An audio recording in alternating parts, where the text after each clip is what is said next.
You might be surprised the amount of LGBTQ plus representation in the Avatar universe goes well beyond Korrasami. Stick around to find out.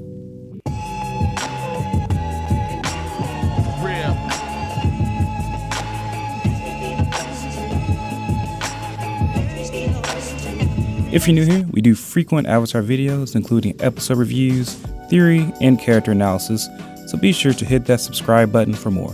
In this video, I'll be discussing and celebrating the history of LGBTQ+ in the Avatar universe, characters who identify as such and some that might, and what the LGBTQ+ representation means for some viewers. First, the history.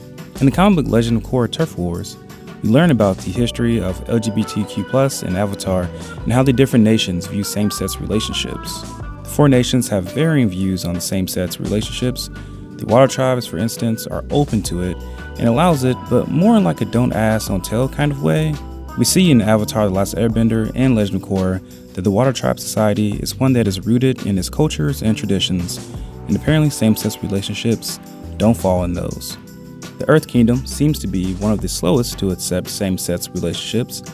Despite push by literal powerful figures to advance the acceptance of same-sex relationships, the Earth Kingdom is not making much progress and is the most militaristic, repressive, conditioning people to conform to a social norm.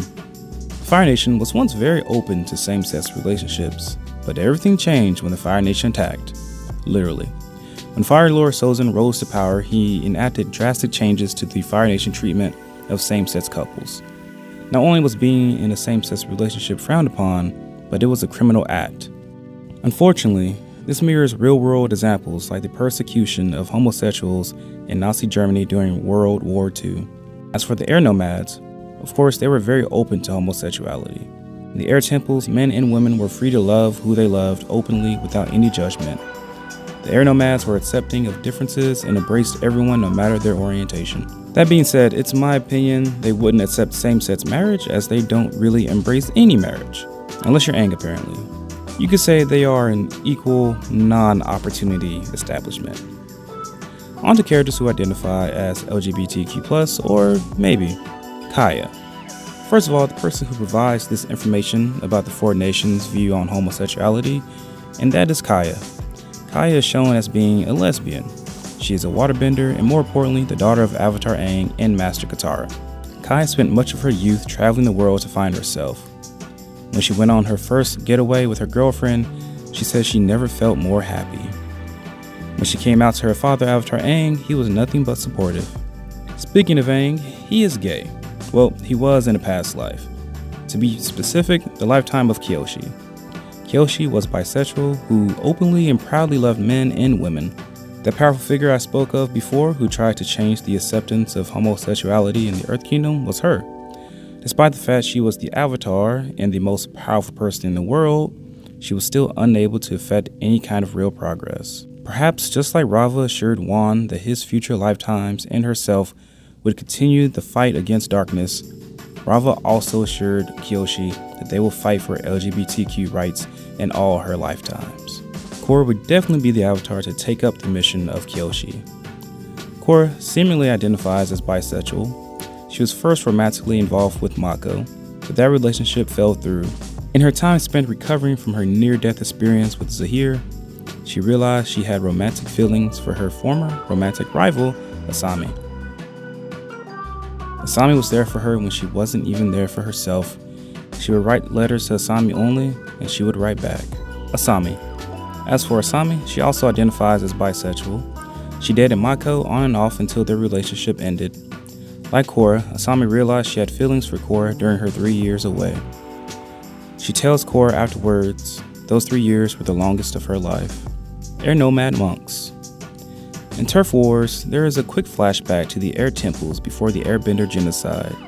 It shows two male air nomads lovingly embracing each other. The backdrop is very familiar, as it is the same area Aang taught the other air nomad boys the air scooter. In that scene, you can see two boys playing a game similar to rock, paper, scissors in that same exact spot. I like to believe these are the same people. Granted, these boys would be killed within a year of this, but I theorize in their past lives, they were lovers, and with each new life, they both find their way to this special spot and back to each other. There's Iway. Apparently, in an interview, Brian Konietzko confirmed he was gay. Then there's Prince Wu. His constant hitting on Korra and Asami may be a result of overcompensation and insecurities. He also tells Mako he loves him. He could have just been saying that, honestly. Barlord Sozin. Some fans theorize the fact that he outlaws same-sex relationships is because he was insecure of his own feelings for Avatar Roku that were not reciprocated back. Then there's Smellerbee. Smellerbee is a member and eventual leader of the Freedom Fighters. It is admittedly hard to say what Smellerbee identifies as. She is shown to have boyish features. When Iroh mistakenly calls her a boy, she shoots back that she is indeed a girl. So she may be considered transgendered or an asexual person. What's most important isn't what she or others identify themselves as, but the person they are inside. The sentiment Longshot gives her perfectly exemplifies this. He expresses to her that as long as she was comfortable with who she was, it didn't matter what other people thought. That being said, without a doubt, representation matters.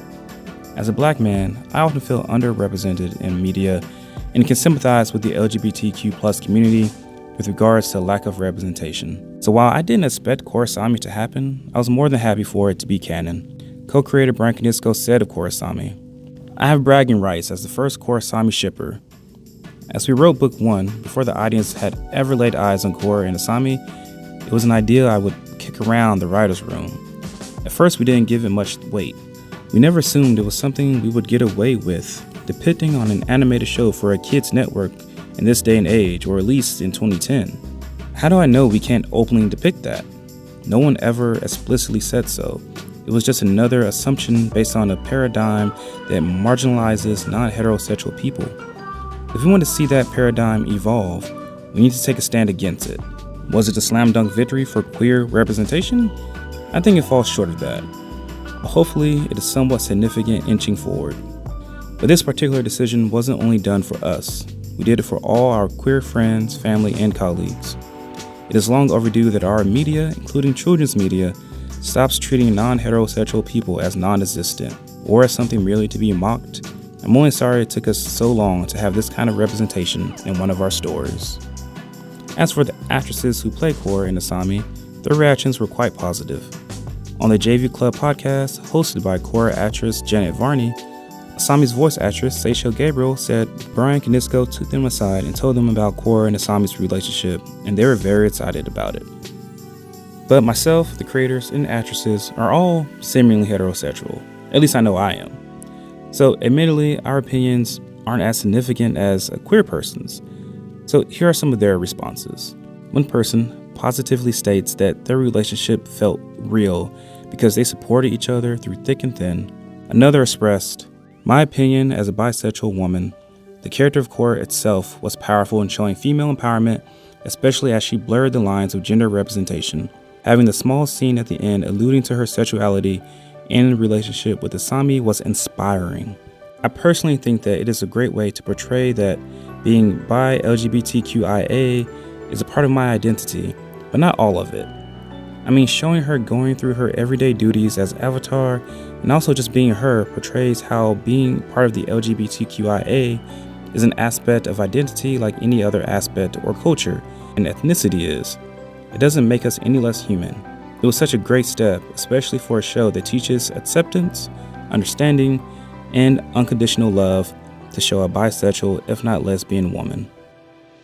And lastly, I reached out to fellow YouTuber, Avatar fan, and a person who describes herself as super gay, Healthy Dose of Fran, and how she was impacted by the LGBTQ+ representation in Avatar. As an LGBT person myself, I think the thing that I always loved the most about Avatar and their response in relation to the LGBT community within the series was the fact that it was subtle. It was there in the background, but in a way that you could very easily point out if you were looking for it. Then of course we've got Korra and Asami. The first introduction that I had in a children's cartoon to the LGBT community, and when that happened, I remember distinctly the moment it became canon, and it was Christmas Eve for me that I was watching it. It's about 2 in the morning, and Korra and Asami clasped hands and walked into the spirit portal's light. And I was crying, I was elated, I was shocked, I was so taken aback that I was seeing myself in these characters in a show that someone like me, maybe at 12 or 13, struggling to understand who they are, could see this and feel like who they are is okay. And I know if I'd seen Legend of Korra when I was younger, I may have even been more comfortable coming out sooner. But with the comic books that followed up from Legend of Korra confirming Korrasami and also confirming past LGBT characters, I really liked that there was a bit more of a focus on trying to show that yes, there are people who are of different sexualities in the Avatar universe, and seeing this exploration in the graphic novels was incredible to see and felt very much like seeing our world in a new way, and kind of thinking more about how we as a people, even in the real world, can learn from Avatar. And considering there's so much to learn from Avatar in general, I really like this message of hope and kindness that Avatar has always shown is now also being given to the LGBT community. Avatar is saying to us, we love and respect you. Love is love. And I think that's the greatest thing for the LGBT community within the Avatar universe. Love is love. Genuinely, thank you, Fran, for sharing that. And everyone, be sure to check out her channel, A Healthy Dose of Fran. One of the best things to come out of Korrasami is absolutely the fan art. So I'll leave you with some of the fan art by various artists. You can find a link to them below in the description. So what do you think? Was there anyone that I missed? How did the LGBT representation in Avatar, and specifically Korrasami, affect you? What do you think of it? Try to keep it respectful. If you like this video, please like it, it really helps out. And please subscribe for more videos. And until the next video, sincerely, thank you for watching. I'm out.